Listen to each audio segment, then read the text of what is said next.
Hi అండి, నమస్తే. Welcome to our channel voice of Lakshmi. Devineni ఉషగారు రచించిన నిర్ణయం అనే ఒక చక్కటి కథను వినేద్దామండి ఈరోజు. ఇక కథను మొదలు పెడదామా? అమ్మా, నా మాట విను. రేవతి చాలా మంచి అమ్మాయి, ప్లీజ్ కాదనుకో బ్రతిమలాడాడు శేఖర్. అనసూయమ్మ ముఖం చిట్లించింది. శేఖర్, నీకిదేం బుద్ధి? నీకోసం లక్షల కట్నాలు ఇస్తామని వస్తున్నారు. వాళ్ళందరినీ కాదని అందం లేని రేవతిని ఎలా చేసుకుంటావో విసుగ్గా ప్రశ్నించింది. అనసూయ ఒక్కగానొక్క సంతానం శేఖర్. అతని తండ్రి పెద్ద వ్యాపారస్తుడు. శేఖర్ ఎంకాం పూర్తి చేశాడు. అతనికి ఇంజనీరింగ్ కాలేజీలో జాబ్ వచ్చింది. శేఖర్ ఆ కాలేజీలో చేరి 6 నెలలైంది.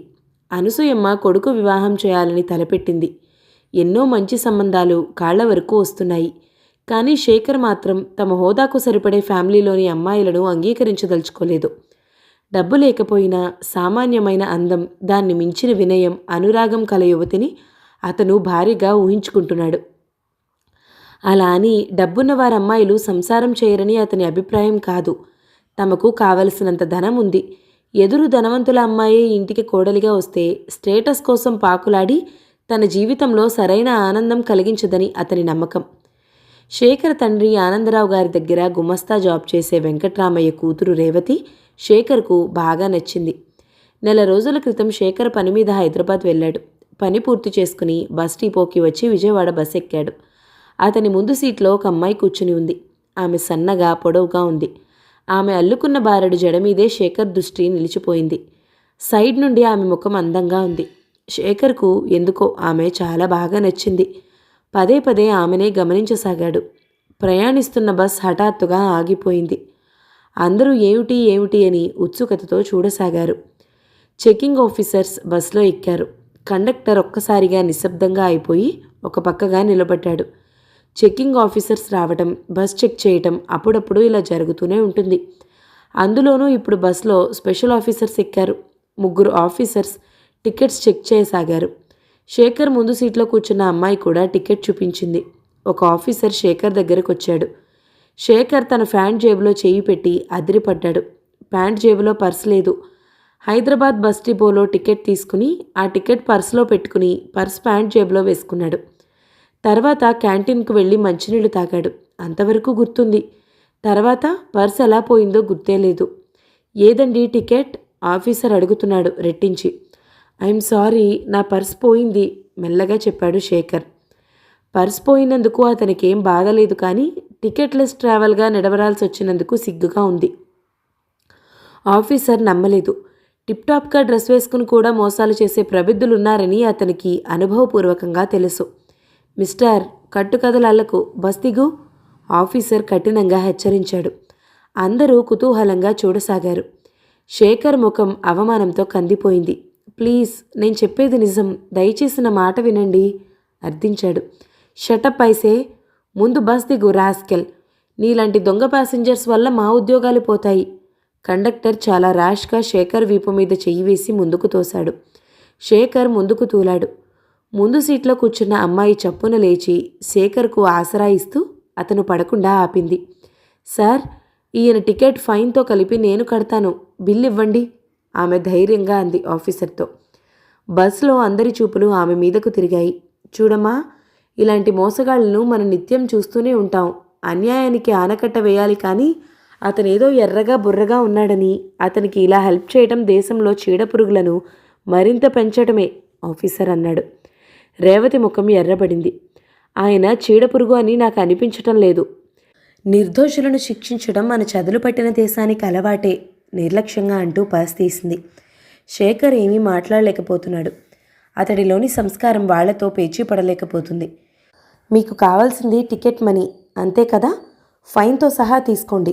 ఆయన మా బంధువు, ఆయన్ని వదలండి అంటూ పర్సులో నుండి 100 రూపాయల నోటు తీసి చెకింగ్ ఆఫీసర్ చేతిలో పెట్టింది. ఆఫీసర్స్ 3 ఒకరినొకరు చూసుకుని ఓకే చేసుకున్నారు. ఫైన్తో కలిసి శేఖర్ టికెట్ తీసుకుని రసీదు చేంజు ఆమెకిచ్చారు. వాళ్ళ 3 బస్ దిగిపోయారు. బస్ స్టార్ట్ అయింది. అయితే బస్లో అందరూ శేఖర్ ఆమె గురించే చర్చించుకోసాగారు.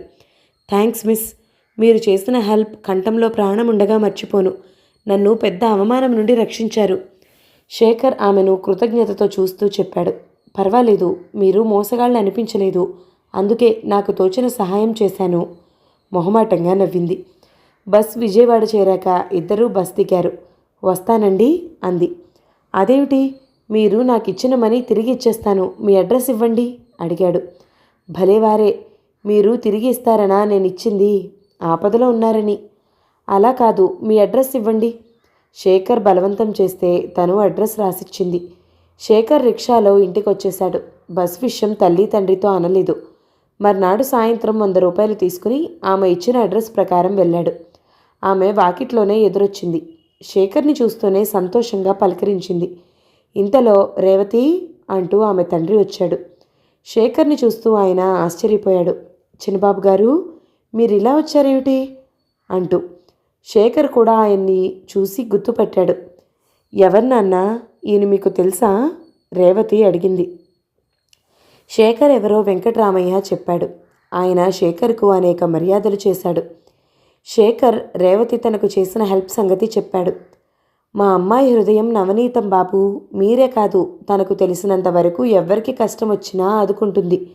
బిఏ చదివినా మా అమ్మాయికి గర్వం లేదు. డబ్బు లేని వాళ్ళమయ్యాం, కానీ మీలా డబ్బుంటే మా అమ్మాయి కర్ణుడి చెల్లెలయ్యుండేది గర్వంగా చెప్పాడు వెంకట్రామయ్య. రేవతి సిగ్గుపడిపోయి లోపలికెళ్ళిపోయింది. శేఖర్ మనసులో రేవతి రూపం అల్లుకుపోయింది. పెద్దగా అందం లేకపోయినా, ధనవంతుల అమ్మాయి కాకపోయినా ఆమెలోని విశాల హృదయం, సౌశీల్యం అతన్ని ఆకర్షించాయి. పెళ్లి చేసుకుంటే రేవతినే చేసుకోవాలని ఆ క్షణంలోనే నిర్ణయించుకున్నాడు. అతని నిర్ణయం అతని తల్లి అనసూయమ్మకు ఎంతమాత్రం నచ్చలేదు. తమ హోదాకు సరిపడే సంబంధం నచ్చని కొడుకు తక్కువ అంతస్తులోని పిల్లల్ని చూసుకోవడం ఆమెకు నచ్చలేదు. కొడుకు వ్యవహారం అంతా ఆనందరావుకు చెప్పింది. కొడుకు మీద ఆనందరావుకు చాలా విశ్వాసం ఉంది. అతను ఏ విషయంలోనూ తప్పటడుగు వేయడని అతనికి తెలుసు. ఆయన వెంకట్రామయ్య గురించి, ఆయన కూతురు గురించి పూర్తి వివరాలు సేకరించాడు. మంచి రిజల్ట్స్ వచ్చాయి. తండ్రి కొడుకు ఒక మాట మీద నిలబడినా అనసూయమ్మ ఎంత మాత్రం అంగీకరించటం లేదు. తల్లి అంగీకారం లేకుండా తెగించి పెళ్లి చేసుకోవడం శేఖర్కు ఇష్టం లేదు. ఆ రోజు మహిళా మండలిలో టూర్ ఏర్పాటు చేశారు అనసూయమ్మ. మహిళా మండలి సెక్రటరీ ప్రెసిడెంట్ లలితాంబ కుమార్తె చందన అంటే అనసూయమ్మకు ప్రత్యేకమైన అభిమానం. చందన బాగా చదువుకుంది. ఇంగ్లీష్ అడుగడుగునా దంచి కొడుతుంది. తెలుగు వచ్చిన వాళ్ళ దగ్గర కూడా ఇంగ్లీష్ మాట్లాడి వాళ్ళు తెల్లముఖం వేస్తే ఎగతాళిగా నొసలెగరేస్తుంది. లలితాంబ కూతురికి చాలా సొమ్ము దాస్తుంది.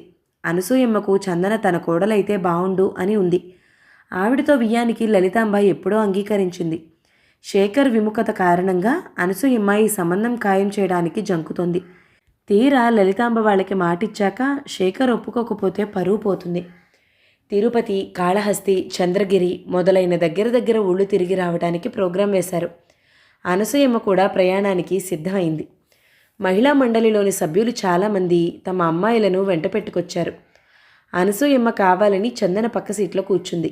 రేవతితో పెళ్లికి తను అంగీకరించకపోతే శేఖర్ తన మాట కాదనలేక చందనను పెళ్లి చేసుకుంటాడని, చందన తెచ్చే కట్న కానుకలతో తమ ఇల్లు మరింత దేదీప్యమానంగా వెలిగిపోతుందని ఆమె ఆశ. ప్రయాణంలో కొడుకు మొండితనం గురించి చందనకు చెప్పి ఆమె ద్వారానే కొడుకు మనసు మరల్చాలని అనసూయమ్మ ఆలోచన. చందన పెదవులకు లైట్గా లిప్స్టిక్ వేసుకుంది. ఒడిలో ఒక ఇంగ్లీష్ నవల పట్టుకుని కిటికీలో నుండి బయటకు చూస్తూ కూర్చుంది. అనసూయమ్మ పదే పదే పలకరిస్తుంటే చందనకు బోర్ కొట్టసాగింది. మొదట మర్యాదగా సమాధానాలిచ్చినా రాను రాను బోర్గా షిట్ అవసాగింది. అనసూయమ్మ అమ్మాయి మనసు తెలుసుకోకుండా కొడుకు గురించి గొప్పగా చెప్పసాగింది. విని విని చందనకు చిరాకెత్తిపోయింది. అనసూయమ్మ మాటలకు ఇంగ్లీష్లోనే ముభావంగా జవాబులిస్తూ కిటికీలో నుండి బయటకు చూడసాగింది. చందనని కోడలుగా చేసుకోవాలని విపరీతమైన కాంక్షతో ఉన్న అనసూయమ్మ చందన మనసులో కొడుకు రూపం ప్రతిష్ఠించడానికి పాటుపడసాగింది. ఎలాగో తిరుపతి చేరారు. కాటేజీలో బస చేసి దైవ దర్శనం చేసుకున్నారు. ఆ రాత్రి కాటేజ్లోనే గడిపి ఉదయం చుట్టుపక్కల ప్రదేశాలు చూడాలని అందరూ నిర్ణయించుకున్నారు. చందనకు అనసూయమ్మ బస్లో మాట్లాడిన మాటలకు బోర్ కొట్టిపోయి తిరుపతిలో దిగాక ఆవిడను తప్పించుకుని తిరగసాగింది. అనసూయమ్మ అది ఎంతమాత్రం గ్రహించుకోక చందనపై ప్రేమ ప్రదర్శించసాగింది.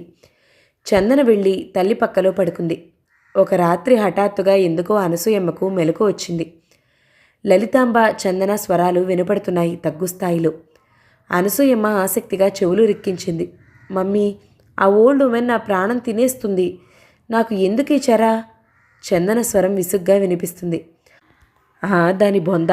దానికే కొడుకున్నట్టు, వాడేదో రాజకుమారుడైనట్టు. మొన్నొకసారి హైదరాబాద్ నుండి ఆర్టీసీ బస్సులో వస్తూ టికెట్ లేకుండా పట్టుబడ్డాడట. తీరా పట్టుకున్నాక ఎవరినో దేవరించి టికెట్ కొనుక్కున్నాడట. అంతా పైన బటారం, లోన లొటారం.